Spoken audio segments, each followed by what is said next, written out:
Қазақстанда геологиялық барлау жұмыстарын жүргізу және көмірсутекті қорларын бағалауға шетелдік инвесторларды тарту көзделіп отыр. Соңғы рет қазбалардың қолда бар көлемін есептеу кеңес заманында ғана жүргізілген екен. Қазақстандағы 15 шөгінді бассейндердегі соның ішінде 5 шөгінді бассейн Северторғай, Арал, Сырдария, Шу Сарысу, Ертіс маңы бассейндері аз зерттелген деп есептеледі. Олардың геологиялық зерттелу дәрежесі төмен, бірақ әлеуеті мынау мұнай газға деген перспективасы зор деп есептеледі. Экология, геология және табиғи ресурстар министрлігінің ақпараты бойынша жер қойнауында 76 миллиард тонна шартты отын бар. Оның бір бөлігі аз зерттелген бассейндерде орналасқан. Соған қарамастан, геофизикалық зерттеулердің нәтижелері бойынша бұл бассейндердің болашағы зор. Оларды толық зерттеу үшін инвесторлар қажет. Иностранный инвестор — это не просто люди. Шетелдік инвесторлар тек ақша табуға келген адамдар ғана емес. Бұл жобалар экономикалық жағынан тиімді, яғни рентабельді болып табылады. Жаңа кен орындарын игеру процесі қалай жүреді? Еліміздің қай аймақтарында пайдалы қазбалар қоры мол? Бұл туралы өнеркәсіп бағдарламасында таратып айтайық. Тәуелсіздіктің алғашқы жылдарында жаңа кен орындарын іздеу экономиканы дағдарыстан шығару үшін аса қажет болды. Қазір де бұл мәселе өзінің маңызын жоя қойған жоқ, себебі қолда бар кен орындары сарқылып барады. Мәселен, мамандардың мәліметінше, Шығыс Қазақстан облысында соңғы 10 жылдықта жергілікті кен орындары пысықталды. Ондағы қазба байлықтар қоры таусылуға жақын. Бұл жұмыс орындарының қысқаруына түрткі болуы мүмкін. Демек, геологиялық барлау жұмыстарын жандандыру уақыт талабы. Общая цель привлечения иностранных инвесторов как в Казахстане, так и в других странах. Өзге елдер сияқты Қазақстанда шетелдік инвесторларды тартуға күш салып жатыр. Бізде ресурста және кен орындарын барлау жұмыстарын жүргізе алатын ойыншылардың қатары аса көп емес. Сондықтан Қазақстан ең тиімді технологиялары бар және осы жобаға қомақты инвестиция салатын ойыншылардың келуіне мүдделі. Кезінде шетелдік инвесторлар қуаттылығы 20 миллион тоннаға дейін көмір өндіруге мүмкіндігі бар мына кәсіпорында да жұмыс істеді. Олар табысты қызмет етті. Бүгінде бұл ірі энергетикалық отын жеткізуші және жылу электр орталықтары мен мемлекеттік аудандық электр станцияларын қажетті шикізатпен қамтамасыз етіп отыр. Половину угольных складов строили наши итальян. Көмір қоймаларының жартысын италиялық және германиялық әріптестеріміз салған. Ал экскаваторлардың бір бөлігі Кеңес одағынан қалған. Тағы бір бөлігі Германиядан жеткізілді. Бұл кезінде ауқымды жоба болды. Сонау 1977 жылы туындаған идея 1982 жылдары іске асырыла бастады. 85 жылы көмірдің алғашқы тоннасы тұтынушыларға жөнелтіліп, жоспарлы өсімге қол жеткізілді. Кәсіпорында көмір өндіру кеніштің түбінен конвейер арқылы жүзеге асырылады. Қазіргі уақытта ол 250 метрлік тереңдікке жетті. Өндіріс көмірді өндірумен қатар, ол тұтынушыға жеткізілмес бұрын байытылады. До этого, до сегодняшнего дня Бұған дейін біз көмірді шартты түрде бір жерге жинап, араластырып, сапасына қарай іріктеп, тұтынушыға, яғни энергетикалық станцияларға жіберетінбіз. Енді қазір бәрі өзгеше. Біз қажетті көмірді өндіріп, қоймаға жеткізіп, тиеуге дайындаймыз. Ал күлі жоғары көмірдің бір бөлігін қайта өңдеуге жібереміз. Содан кейін қайтадан қоймаға келіп, тұтынушыға жөнелтіледі. Қазір көмір қорының көлемі шамамен 1,5 миллион тонна. Геологтардың айтуынша, бұл шамамен 60 жылға жетеді.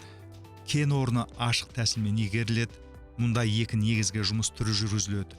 Пайдалы қазбаларға қол жеткізуді қамтамасыз ететін аршу, бос жыныстарды жою және тікелей өндіру жұмыстары. У нас сейчас разрабатывается новый углеразрез Восточный 2, где ведет... Қазір бізде мүлдем жаңа технология негізінде шығыс 2 жаңа көмір разрезі барланып жатыр. Онда қабаттар тігінен құлайды.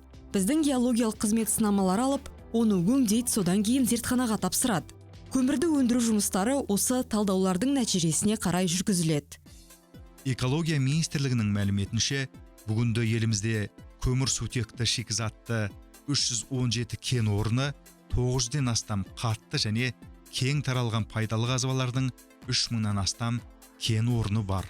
Олардың басым бөлігі әлі де игерілмеген. Осы бассейндерге шетелдік болмаса отандық инвесторларды тарту. Бұл арқылы біз осы бассейндердің зерттелу дәрежесін көтереміз. Әрине инвестор келу арқылы біз озық технологияны күтеміз. Озық технологиямен қатар геологияның өзі геологиялық риск болады. Ол енді соны оған әрине көптеген қаржы қажет етеді. Осы тек қана бірігіп жұмыс мәселесінде ғана осы жұмыстың нәтижесін көруге болады. Сол арқылы біз жаңа компанияларды күтеміз, жаңа инвестиция күтеміз. Сол арқылы біздің әлі де сол жаңа кен орындарын ашуға мүмкіндік болады деп есептейміз. Аз зерттелген шөгінді бассейндерде геологиялық түсіру, іздеу, бағалау жұмыстарын жүргізуге, жеке шетелдік инвестицияларды тарту үшін министрлік отандық геологиялық барлау жұмыстарын жүргізушілермен, сондай-ақ ұлттық компаниялармен тізе қосып әрекет етеді.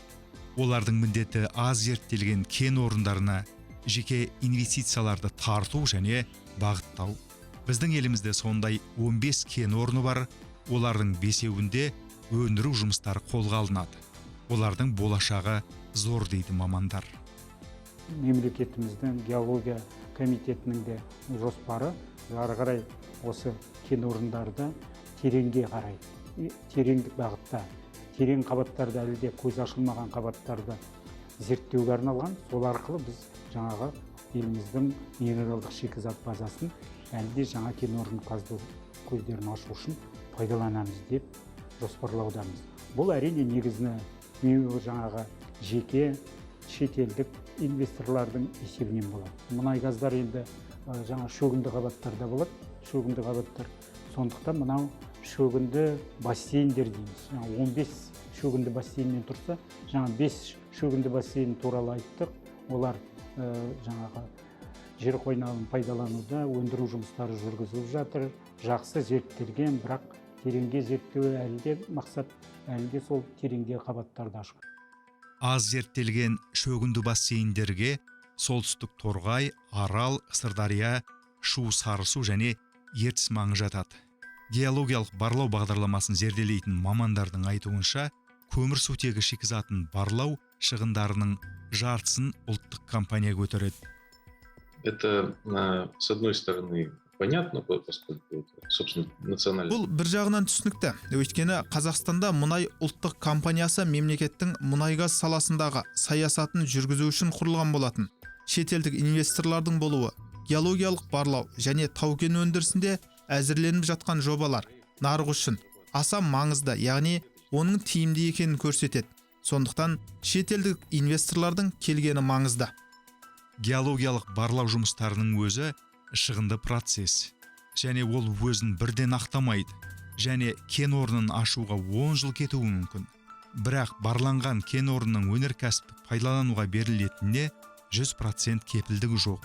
Сол себепті кез келген инвестор мұндай бизнеске инвестиция салуға тәуекел ете бермейді.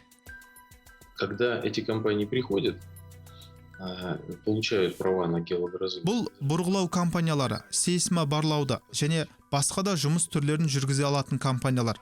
Бұл жұмыстардың едәуір бөлігін қазақстандық мердігерлер атқарады. Ол экономикалық тұрғыдан арзан. Әрине, негізгі мамандар, технологиялық жабдықтар импортталады. Геологиялық барлау бағдарламасы 2025 жылға дейін қабылданды. Осы уақытқа дейін экология, геология және табиғи ресурстар министрлігінің болжамдары бойынша шөгінді бассейндердің зерттелу дәрежесін 60%-ке дейін арттыруға және пайдалы қазбалардың әлеуетті 50 нысанын анықтауға мүмкіндік бар.